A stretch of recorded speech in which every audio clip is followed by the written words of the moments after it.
All right, hello everybody. I hope you guys are doing good. And I will be creating this video so you guys could see it in your iPads during centers. And today we're going to be learning about numbers. So a little bit about what you'll see is review on numbers. And remember, review is something that we already learned about and we're just visiting it again, okay? And then we should see some fun magical things happening throughout the video. So let's get started. Sorry about the format of my video, but when I did my PowerPoint, it downloaded weird and I couldn't get it back to the usual format. So I'm so sorry, but I hope it doesn't bother you guys as much. And our learning objective, and remember, the learning objective is what we're going to meet at the end of the lesson, meaning that this is our little goal. This is what we want to learn. This is what we're going to accomplish. Okay? And it says students will count to tell the numbers of objects with the help of an adult with an accuracy of 85%. So this means that you will be able to count things like pencils, markers, anything with the help of an adult if you need it. Okay? So I got this off of the California Standard, and remember we've talked about it in class that a standard is something that is given to us, and it's usually by California. So it says count to tell the number of objects, understand the relationship between numbers and quantities, connect. Okay, so I chose the substandard that says understand that the last number name said tells the number of objects counted. So what it's trying to tell you it is that if you count 5 little fingers and then the teacher tells you how many, you need to say 5 because that's the last number you said. So that's what it's talking about. And it's also telling you that the number of objects is the same regardless of their arrangement or the order in which they are counted. So meaning if you start right here, you'll still have 5, right? It doesn't matter how you start, where you count, you will have 5. That's just what it's talking about. But make sure that our goal, what we want to know by the end of this lesson, is how to count objects, okay? And to tell me the number, okay, of objects. So meaning telling me how many in all, okay?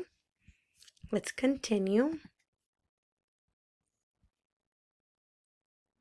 And then for the review, what number is this? I'm going to give you guys, oh, I hear some good answers. Yes, this is the number 1. And as you can see, it goes up, down, right? That is all it. No more, no less. And then if you see on the corner of the screen on the right side, there's a little sun. And how many suns do we see? 1. That's correct. Chris, kiss your brain. That's fantastic. Now, let's see the next number. That is number 2. So it goes around out the railroad track, right? All right. And then how many objects do we have there? Let's count. Put your counting fingers up in the air. 1, 2. We have 2 coconuts. Fantastic job. Round of applause for you guys. You guys are doing a great job. Now, what number do you think we're going to get next? We got the number 3. Everybody, curve, curve. Wait, sorry. There you go. Now let's count the crabs. How many crabs do we have? 1, 2, 3. We have 3 crabs. Great job. Now also, what number is this? And there's a little song we sing all the time. Down, over, down some more to make the number 4. This is a different 4. As you can see, it goes down, over, And then it connects at the top like if it was the letter A, but it's not the letter A. It's the number 4. And then also down here, you could see that it says 4. F-O-U-R. 4. Okay? And then let's count the stars. 1, 2, 3, 4. Great job, ladies and gentlemen. Let's go to the next number. Ooh, the next number is a 5. We also have a song for this one. It goes like this. Down, around, put on a hat to make the number 5. So let's count. We have 1 beach ball. We have 2 beach balls. 3, 4, 5. We have 5 beach balls. Now, if you could see underneath the number 5, it has also the word. So that's how you write the word 5. Okay, let's keep going. And then the next one is number. Oh, that's it. The math wizard has come in and it says quiz section. The wizard is challenging us to take a quiz. Do you guys feel ready? Do you guys think you could take the challenge? Do you guys feel ready to take this challenge and rock it? Because I think you guys can. Yeah? Oh, I see very excited faces. Great job. So, let's get to it. Good luck, ladies and gentlemen. I hope you have fun and beat the wizard. So, it's telling us 1, 2, 3. How many do you see? What do you guys think? I think the wizard is going to give us a test of how many objects, things will pop out. Do you guys think you could do it? I think you can. Recuerden que vamos a estar haciendo esto también, el wizard quiere que contemos los números, ¿ok? Okay, pónganse truchos. If you didn't understand that, we're going to be counting, so pay attention. Eyes on how many. All right, get your thinking cap on, and let's count slowly. 1, 2. What are those animals? Yes, great job. They're giraffes. So, is it number 1, number 2, or number 3? How many do we see in this picture? 2, right? Because when we counted, we said 2, right? So there's 2 giraffes. Let's see if we got it right. Drum roll, please. Yay! We did get the number 2. Correct. Let's keep going. Are you guys ready? So do you guys think there's 6 elephants, 3 elephants, or 4 elephants? Let's count. Let's see how many. 1, 2, 3, 4. There is 4 elephants, right? Let's see if we got that right. Yay! We did get that right. Now let's see what's next. Ooh, so I'm gonna let you guys do this one by yourself, but remember, you could touch the pictures as you're counting.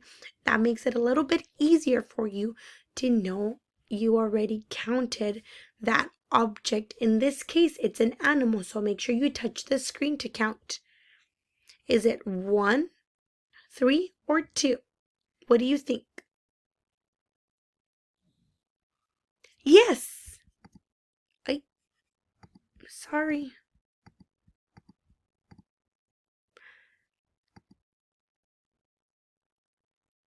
Yes, you guys got it right. It is at number 1 because there is only one sloth. Now, we are facing some rhinos. Oh, and then let's count. Remember, pointing finger, and we're touching the screen as we count. 1, 2, 3. How many? Yes, correct. There's 3 rhinos. Great job. Now let's count this. How many koalas there are? 1. Do you have your pointing finger? 2, 3, 4, 5. How many koalas in all?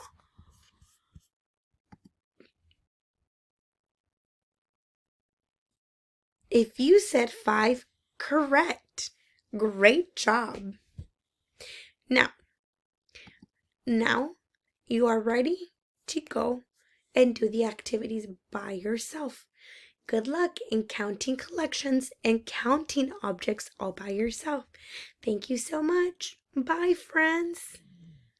Kiss your brain for being super smart. As you can see, this is something that my lesson would include. As for the questions for this week's video, for the differentiation for my English language learner students, I would basically say at the beginning of the lesson, like, okay, I'm gonna say it in English, but then we'll go over it in small groups, because even though we may have a class of 24 students, out of those 24 students, usually we have like 4 to 5 English learners that do not understand anything, which could be something that you could do in small groups. That way they retain a lot more information, and you could do like a one-on-one situation, and that's something that I would do for my lessons. That way I know that students are getting all the information.